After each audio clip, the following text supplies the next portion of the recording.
What's going on, everybody? Welcome to another episode of Underground Genius. This is episode 9. And before we get started with today's episode, I wanted to pose a question. When was the last time you saw an artist's name, or when was the last time an artist's name prevented you from interacting with said artist? Like, you saw the name and you were like, I don't like that name. I'm pretty sure his or her music is not for me, so I'm cool off that. For me, I would have to say that the last time that happened was with Duckworth. Personally, I'm not really fond of the name. It's just like, whatever. It doesn't really do anything for me. But I encountered his music once a couple years ago, but I just never really gave it too much thought. Now, at the request of some of my homies, I visited his catalog for the first time, rather, earlier this year, and I had made the realization that I deprived myself of a great listening experience because I said, yo, your name is like, so I'm not gonna listen to you. So when was the last time you've done that? And it doesn't even have to be with music. It could be with a movie, a TV show, a book, anything. It's just something to think about. Now, in terms of music and artists, I feel like branding, in terms of anything really, when you're trying to sell a product or a service to someone, branding is very important, and taking into consideration the name, the first thing that people are going to, or the only way that people are going to recognize you, that's very important. But is it something that should, as a consumer, is it something that should deter you from interacting with that product? I don't know. Well, if you were to ask Carl Chery and other music industry individuals, but namely Carl Chery, he'll tell you that it's very important. And it could be the one thing that prevents a wider listenership, or the potential for you to gain more fans, followers, friends alike.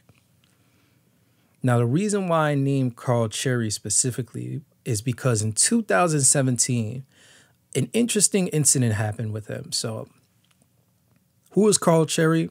Before I even get into that, he, like I said, he works in the music industry. He used to work a number of different places, but Apple Music was where he started to really, really make a name for himself and get his buzz. He was there as the head of artist curation, and part of his duties was to oversee playlist curation, the creation and curation of those premier Apple Music playlists. He would tell you that the name of an artist is just as important, or almost as important, as the music itself. So, case in point, in that same year in 2017, he appeared on Scotty Feedback, which was a segment presented by media personality and overall influencer Scotty Beam. Now, part of that segment, or the purpose of that segment, was Scotty, what she did was she invited any given music industry individual and allowed for up-and-coming artists the opportunity to submit their work for it to be critiqued and judged in real time. Now, I'll play you a clip. This is a clip from the aftermath of Carl and Scotty's session with Scotty Feedback. Carl. Yeah. So we finished Scotty Feedback. It was fun. Scotty Feedback is very fun. Thank you. Yeah. Earlier you were talking about something very important. Yes. About artists and names. Yes. Expound a little bit about that. I profile artists based on their names, right? If you have an interesting name, to be politically correct, like Don't Hate Dontaé, line formation, parentheses, MILF as an acronym, I immediately assume, based on that name being questionable, that your music is not going to be good. Like, it's really a first impression is your name. Like, what's his name? Yo, Scotty, I need you to hear this artist. What's his name? Don't Hate Dontaé. Yo, Scotty, I need you to hear this artist. What's his name? Line formation. like right away, we're forming an opinion on your music based on the name. All right. Like we're profiling you. All right, so that was the clip. And if you happen to be watching this episode on YouTube, one of the more ironic, even funny things that I always found about this clip was that Carl was wearing a shirt that said black, pronounced black. Of course, the artist Black spelled out 6LACK, but phonetically said or pronounced black.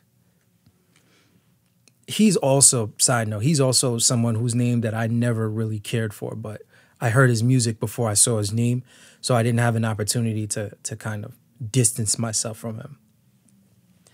Now, one of the names, the very first name that Carl said in particular, Don't Hate Dontaé, that was one that I latched onto. I'm familiar with Dontaé's music career. We have a mutual homie. So who is Dontaé? And before I even get into that, his social media name is Don't Hate Dontaé, DONTH, the number 8, Dontaé, DONTAE. But that's not his rap name. That's not his music name. That's not his artist name. Definitely it's a reasonable mistake to be made, considering the fact that a lot of artists, their stage name is usually their social media handle, but a mistake nonetheless. Now Dontaé, and shout out to Long Island, he hails from the city of LI. So Dontaé's name was named by Carl Chery. I'm assuming because his music was submitted and critiqued during that session with Carl. Now it was a very, very interesting thing because it's always interesting to see when someone who has a large amount of influence says something about a specific person or brand or idea or anything like that. And if we're talking about Carl's influence, well, what he did at his time at Apple Music, he later, I don't know if I mentioned this before, but he later went on to take on a similar role at Spotify. And he continues to do some of the same work now. But what he was doing at Apple Music, or one of the things, he, along with a couple of others, launched this Apple Music Up Next initiative. And essentially the purpose of that was to find artists that were breaking ground and kind of give them that push to sort of get them to the next level. That was more so a byproduct of it. But the editorial team, what they wanted to do is they just wanted to showcase emerging talent that they believed deserved recognition. You think of acts like Khalid, you think of acts like Black, you think of acts like Sabrina Claudio, Daniel Caesar. These are some of the few names that participated in this initiative and whose careers, of course, were kind of boosted after they made their appearance on this. But like I said, it's always interesting to see how these people who shape our culture, how they talk about or what the things they have to say about specific people or specific ideas, because that could have gone a number of different ways. And by that, I mean bringing up Dontaé's name in kind of this negative light. Now, as a consumer, I want you to ask yourself, is the name of an artist or a product or anything, is the name of it an accurate, is the name of an accurate way to gauge the quality or gauge the talent of an artist? Maybe not. So, case in point, in September of 2017, that same year, Dontaé released a song titled Motivation. I'll play it for you. I left my old one, got a new chick now. Real niggas, stand up. Bitch niggas, please sit down. Oh yeah, it's that time. Shit gon' get real now. Have no fears now. Have no fears now. Told you niggas that I'm about it. Ain't no fucking way around it. Watch me pull up on your shorty. The look on the face is starting. I want so much ice, I'm drowning. Wind me down just like I'm soaking. I just swear I'm just too wavy. Drop my ass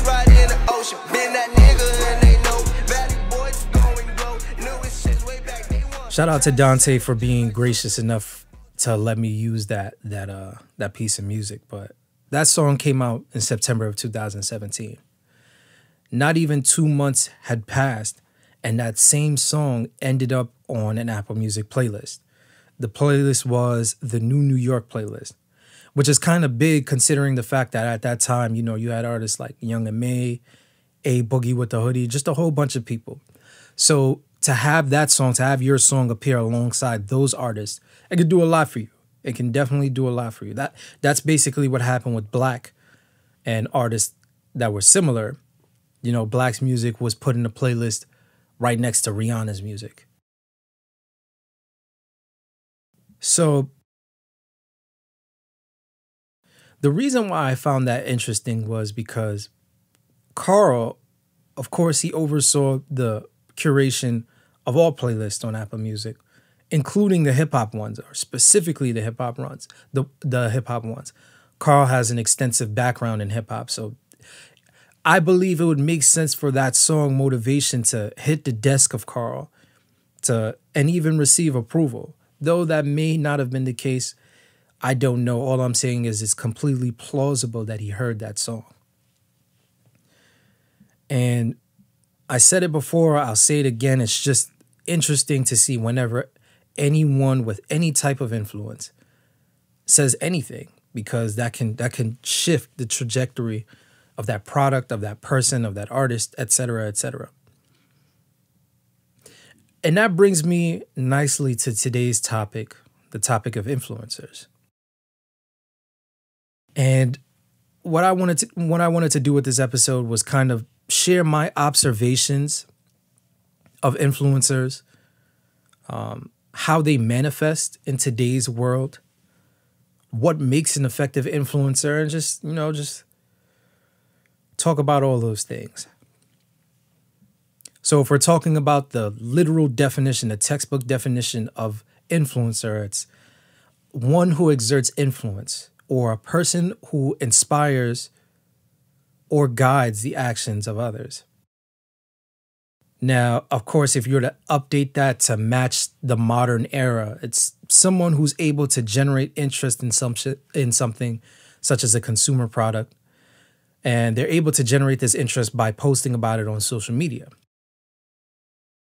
They also have the power to affect consumer actions and or habits because of their authority, knowledge, position, or relationship with their audience.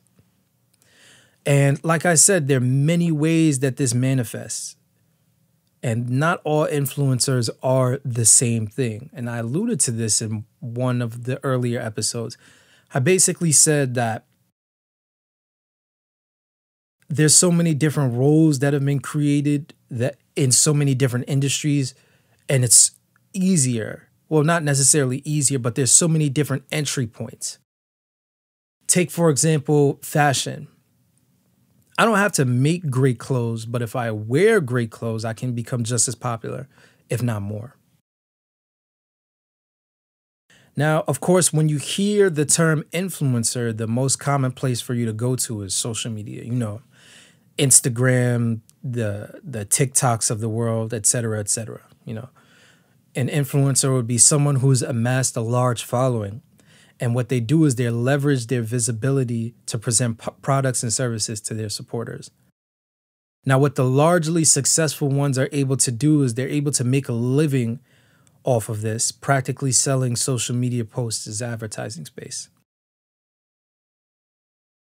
Now, I want you to think about the journey for a product or service.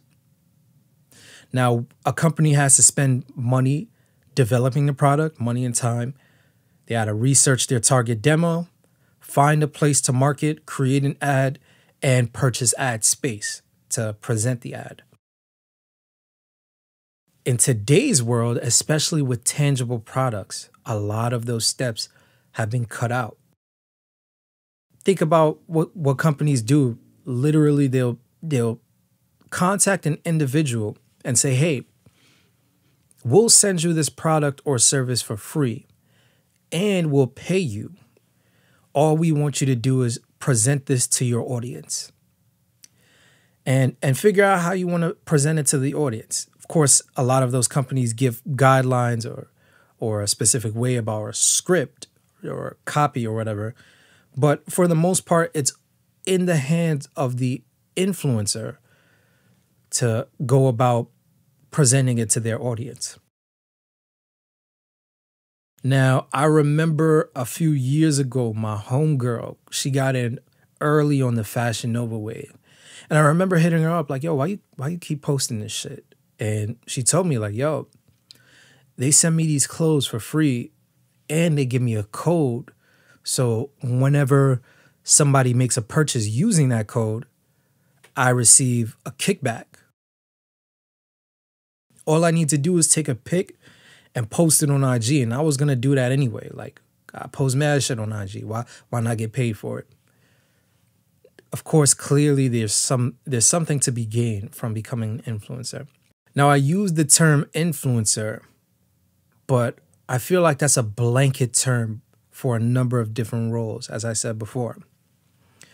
For example, they're gatekeepers. Now, a gatekeeper is literally defined as an attendant at the gate who is employed to control who goes through it. They basically give the green light or the red light to anything. They dictate who or what is or isn't qualified to enter. This role used to be highly prevalent decades ago when creation and distribution weren't as easy for the common person. Now, in terms of music, think of record labels and radio stations back in a time when there was no social media, 20, 30, 40 years ago. The only way the masses would hear your material is through either of those entities or, in most cases, both of them working in tandem. Not only did you have to perform at a certain level, but you had to stay in the good graces of both. Now, in terms of gatekeepers, there's always been a problematic relationship with them because your success is contingent on their taste and their metric system, which in some cases may not even align with the best interest of the masses or you as the creator. With that being said, a gatekeeper or an effective gatekeeper, that's a very difficult role to take on because what they're doing is they're studying and analyzing the habits of consumers, or they're delegating that responsibility. And they use those findings to create a rubric with which they judge incoming material. And of course, the goal is to find what's the most profitable thing, what the most profitable artist is, what the most profitable product or service is, idea, etc., etc. Now, it's really difficult for gatekeepers to exist considering how many channels, not even, it's difficult for gatekeepers to exist because a lot of those channels aren't even necessary anymore. Now, this is a small flex and allow me to pat myself on the back. This podcast is streamed across, last time I checked, it was 8 countries across the world. And I didn't even need a large company or machine to do that. Shout out to all my non-US listeners, by the way. I have no idea how y'all found me, but you are definitely appreciated. Shout out to the people listening in Ohio, too. I have I'm trying to figure out how y'all finding me. It's dope. It's definitely dope. I want to see what y'all got going on out there in Ohio, but I digress. Outside of gatekeepers, moving along, we have trendsetters and tastemakers. Those two are very similar, but also they have their subtle nuances. Now, when you think of a trend, think of that as a stylistic choice that is popular for a specific, in most cases, usually a short period of time. Whereas taste is a universal standard that endures for much, much longer. A trend can also be the application of taste modified to suit the present state of affairs or shake them up entirely. Now, in terms of video games, think of like shooter video games. Think of shooters, first-person shooters, third-person shooters. That's taste. That's just the standard because since the inception of shooter games, there's always been a new one, and there's always innovation specifically for that genre. Whereas take the battle royale boom that we saw in the last decade. So, you have Apex Legends and Fortnite, games like that. That's more so a trend, which I'm glad to see is slowly dying, because I was sick of that. Now, in music, the trendsetters and the tastemakers can be a number of different people. They can be the artist, they can be the producer, or they can be the label executive. Pop Smoke, for example, God rest the dead, is the biggest and easiest one. Like, he's the biggest and easiest example of a trendsetter that I can think of. What he did was he repurposed London beats to create or to contribute to Brooklyn drill. I want to be careful in that, because while he may not have been the first, which is why I don't want to say he created it, he definitely was the one to popularize that. And I don't think that that's in question at all. And at a time, I thought that Brooklyn drill, or just that sound, was teetering on the edge of trend and taste because of how many people, I'm talking about not only in the United States or in London, but just all over the world. Like, I'm hearing Jamaican artists use that cadence, that sound, so to speak. Not only how many people and how widespread it was, but for how long it was going. Even today, like I live in New York, and even today you walk down the street and you just hear that same drum sequence, and I'm just sick of it. But in addition to that, there are also many people in the music industry whose names are not immediately recognizable that have contributed to the way music sounds today. L.A. Reid is an example of that in terms of R&B. Of course, if you know, you know. In addition, I consider Drake, The Weeknd, and Party Next Door to be tastemakers, so to speak, because they transformed the way modern R&B sounds right now. You can hear a lot of their influence and their impact in many of today's artists, and that's just a fact. Now, keeping in the trend of tastemakers, curators, they're also a type of tastemaker. Now, what curators do, rather than actively participating in the creation of whatever medium they're curating in, what they do is they simply gather art from different creators and present it to their following, typically as a package that demonstrates their own artistic savvy. A lot of Instagram influencers do this. They work with specific brands that fit their own personal image.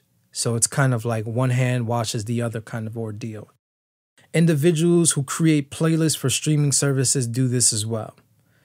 And their job is important because it helps those who aren't in the know figure out what's current, what's popular, or what they should be listening to. Radio DJs and DJs in general do the same thing. Another role that's an influencer is a commentator. They're another one.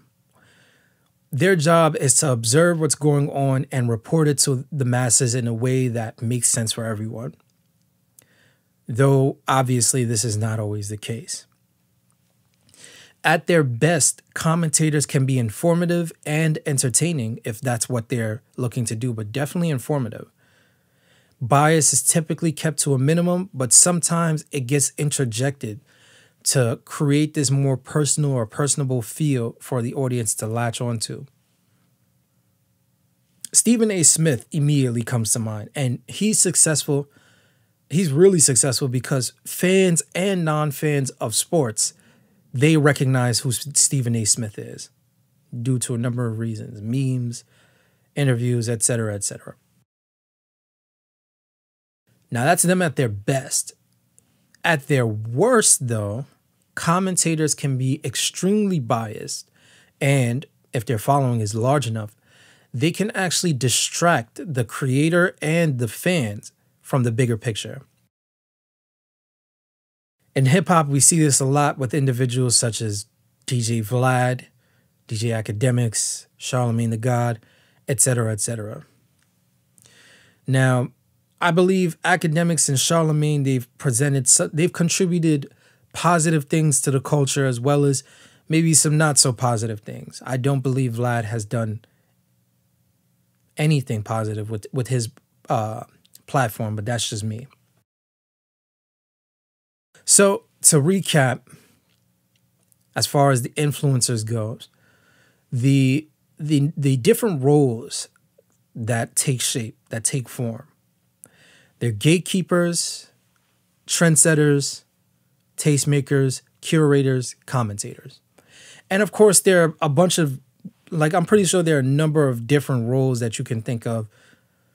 Off the top of my head, I can say like a moderator. Like a moderator, what they do is they act as a medium between two or more competitors, and they help steer debate and conversation in a way that it stays balanced, and the messaging, it allows for the messaging on both sides to remain clear. So with that, I just want to take a brief break, just mull that over, if you will. Just think about that. Do a sonic palette cleanse or let the vibrations play. I'll be right back. Wonder.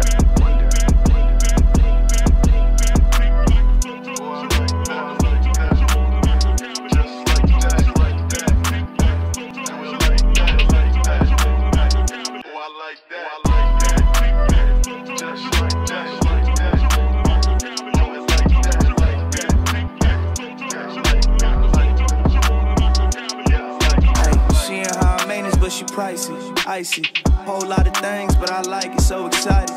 Baby, what you want? Okay, cool, sure, swipe it. Then I put that work in the night shift. Yeah, I'ma have that thing leaking like a hydrant. Only language that we speaking in is spicy, so enticing.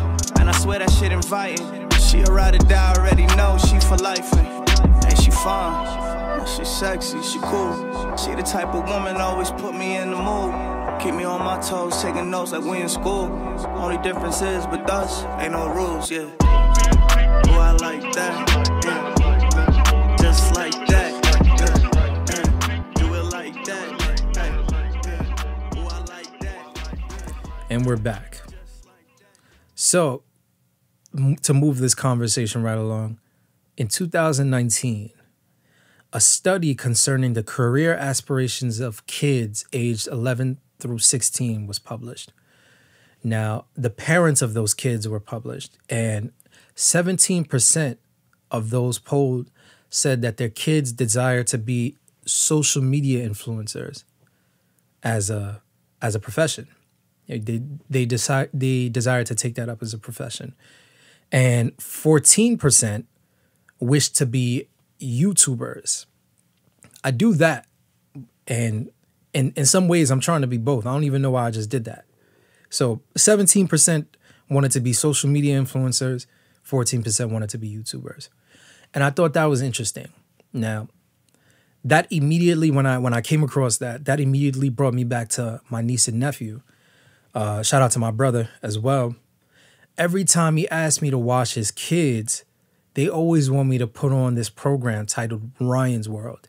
If you have kids or if you have nieces and nephews, you've probably seen this. If you're not familiar, right, this program and this kid, Ryan, a little kid, like 7, 8, 9, I have no idea how old he is, but he's very popular among children. And one of the things that he does is he reviews toys and kid products, things like that. Now, over the years, his YouTube channel has amassed millions upon millions of views. Not only that, his reviews, they affect purchase decisions for parents. So, like, let's say, for example, if a toy gets a good review and a kid is watching it and the kid is latched on to Ryan and his content and the family's content, then they would go to their mom or their dad like, yo, copy this, in so many words. And I was talking with my bro about this, and we were just amazed at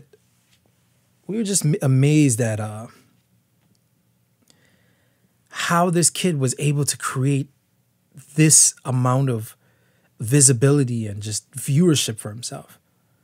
And in seeing that, it's no surprise that kids want to do the same thing.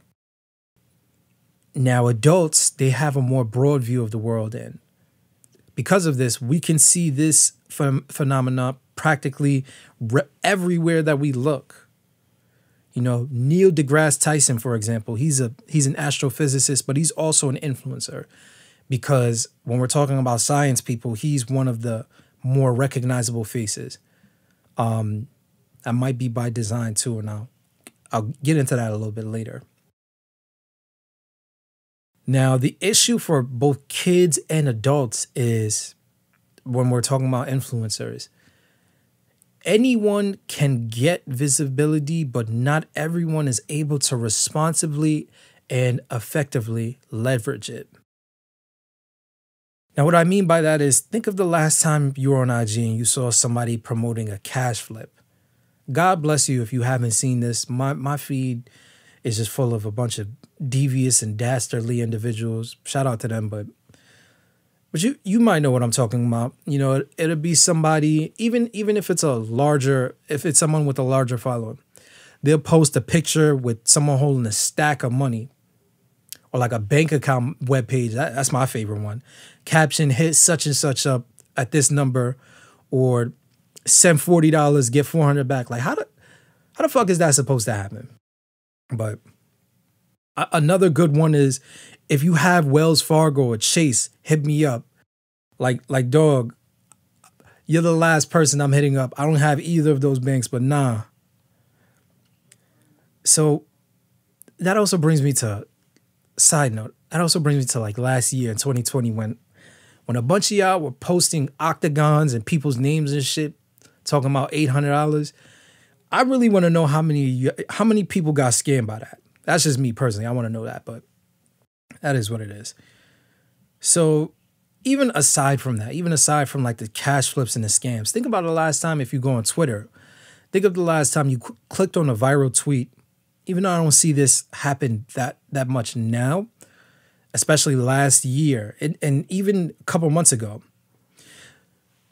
with that viral tweet, when you clicked on it, you see the originator of the tweet, they post a bunch of replies for ads for, you know, that stupid skin mask or sex toys or sex pillows, lamps, you know, all that shit. Just things that have absolutely nothing to do with the post.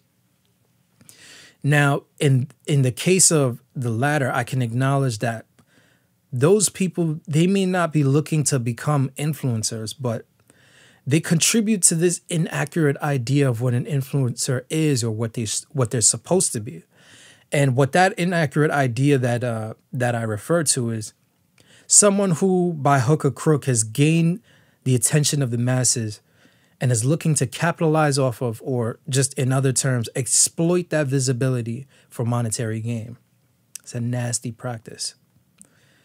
Now, the issue with influencers is there's no real rule book or guide to easily follow to become an influencer. There are traits and behaviors that are shared by successful influencers, but their respective journeys are not all the same. Now, if we're talking about some of those traits, one of those is the quality of endorsement. Who are they backing? Who are they promoting? Or flip that around. Who is promoting them? Who's backing them? Why are they backing them? Why are they promoting this? Is it a reputable brand? Is it a new brand? Do I know them to be trustworthy? Or could I see them being trustworthy? Am I willing to take that risk in terms of value for money?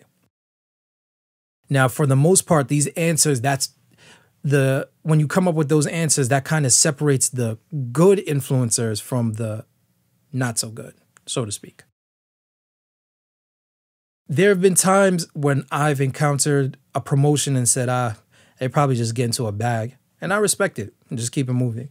And there are other times when I felt, you know what, this person genuinely believes in this product. I respect the opinion of this person. And that latter statement, that latter scenario, it can do a couple of things. It can build trust in the brand and help create new owners or reaffirm my purchase decision. You know, I see somebody who like this microphone, take for example. This is like a lot of podcasters, a lot of broadcast professionals, they use this. And every time I see this come up in a new piece of media, it kind of makes me feel like, especially if it's a reputable brand, I'm like, yeah, I made the right decision in purchasing this. Now that's one thing, just the quality of the endorsement. Another thing is the effort into the presentation in terms of a good trait or an effective trait that an influencer has. How are you presenting this to me? Did you just throw some shit together, or did you invest time, resources, or genuine thought in generating interest or conversation in whatever it is that you're promoting to me? Now, there's a difference between taking a screenshot of a song and just adding 3 fire emojis and putting that to your Instagram story. And there's a difference between that and figuring out how to illustrate how you specifically interact with this product or interact with this song and give your audience a reason to do the same. You know, a lot of the teeny bopper TikTok dancers, they do this. You know, instead of like, yo, go listen to such and such song, they create one of them stupid little dances. And of course, that boosts the momentum of the song or artist. Now, case in point, this was in 2020, if I'm not mistaken, Warner Music paid an estimated $85 million to acquire IMGN Media. Who is IMGN exactly? They're the owners of Instagram pages such as Daquan, So Satisfying, and Try Hard.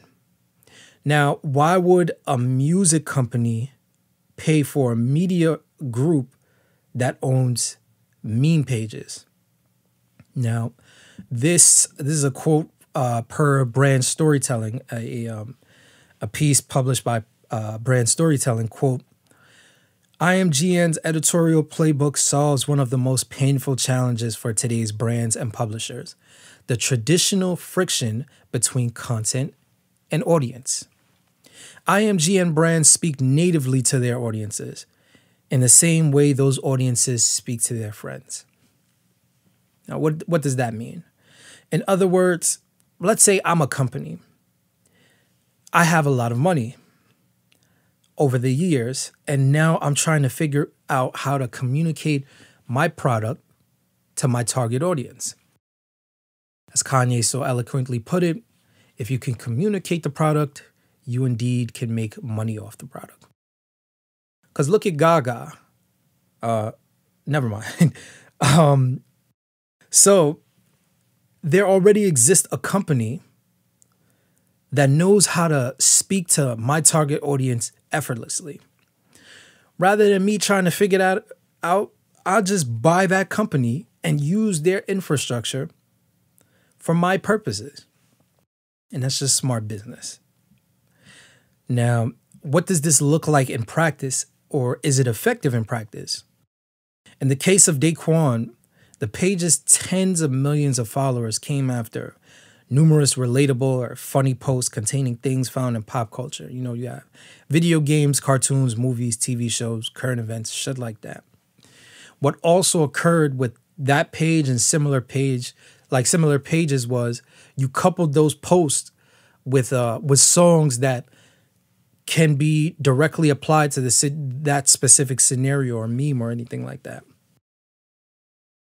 Now, if I'm a music company, that acquisition makes perfect sense in terms of insights. IMGN, they also did a campaign for Chris Rock's stand-up special Tambourine, the Netflix special. And in all, the content was viewed over 16 million times across all of their pages. And that's just effective marketing.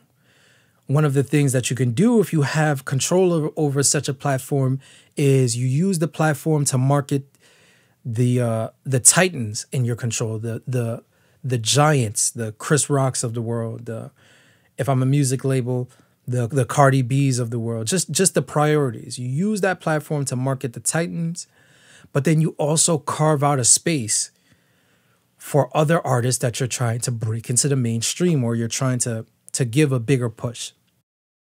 You know, that's why we have all these SpongeBob memes with these random artists from God knows where with their music playing in the background. And some of those songs may perfectly fit. But for the most part, it's just the machine working. The machine figuring out how can we present this song behind the meme. We put this song behind a Fast and the Furious scene or something like that. That's why you see certain artists pop up with these memes. But then that's also why you don't see certain artists, like other artists, not pop up with these, not get the same treatment. Even though their music or their situation might warrant it. It's because they're not part of the machine. That's it. Now, the subjacent incarnate of this is with clothing companies and Instagram pages. And I brought up Fashion Nova early. Like I brought it up earlier in the episode, and they were among the early practitioners of this. Now, the game, the landscape, so to speak, has changed so much since 2015, 2014, etc. But I feel like they've been keeping up pretty well. You know, if I'm Fashion Nova and if I'm trying to market swimsuits, I'll just tap in with this model or influencer and let her do her thing. Let her and her team do her thing. If I'm trying to market graphic tees, jeans, or sweatsuits, I'll hit up a social media comedian to do a skit, or I'll just give a rapper his or her own campaign or line. Food companies surprised me with this. You know, after the success of the Travis Scott meal, you know, you see other rappers, other artists, you see video game streamers, you see K-pop artists, you see all these people getting their own meal. And of course, in the case of the influencer, the leverage is their own identity and their own fan base, their audience. And this is obvious. A lot of these companies are run by individual, like they're run by people who completely fall outside of whatever their target demo is. Tapping in with people who are in the know, people who identify with their target demo, people who are a part of their target demo, instead of wasting time and other resources coming up with your own ways to figure that out, is just a good and safe business strategy.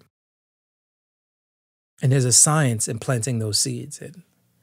And a lot of these companies, they recognize it. But more importantly, a lot of these influencers recognize it.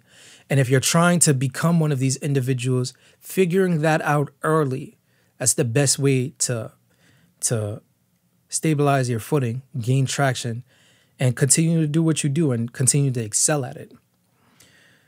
So the final point that I want to make for today's episode is, you remember the H&M thing that I brought up in a previous episode?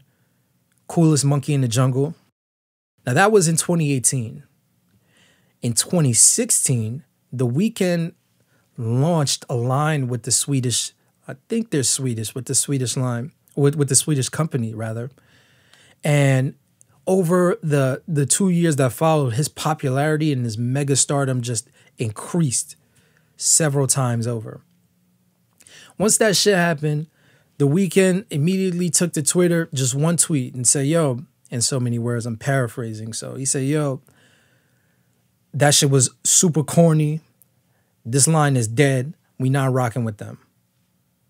I'm out of here. And that was it. Of course, H&M put out all of those apologies, and, you know, we're having conversations with The Weeknd privately, but nothing came of those conversations. He was out. And he understood the power that he as a creator, he as someone with influence, and he as someone with strong convictions to social injustices and how Black people are portrayed in media. Someone with that connection and someone with an understanding of what his words and who he aligns with, how that matters, how much that matters.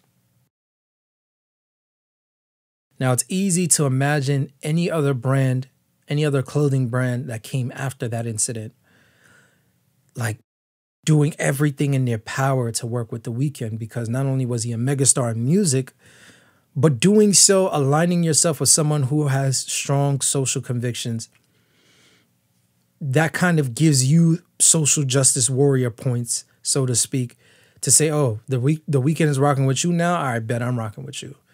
And you're taking advantage of his visibility in that moment. And that's pretty much it. That is the episode. Again, shout out to y'all, wherever you're at. New York, California, Texas.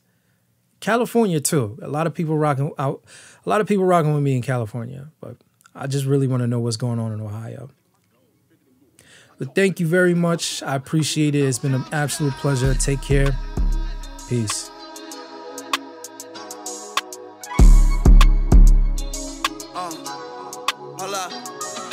I don't even stress unless a paycheck. Screen is the matrix. Yeah, you fucking with the best. Yeah, tell me how you want it. I look good, smell good, and I'm best. Just I put that on the set. While they looking upset, bust your life up and it don't make sense.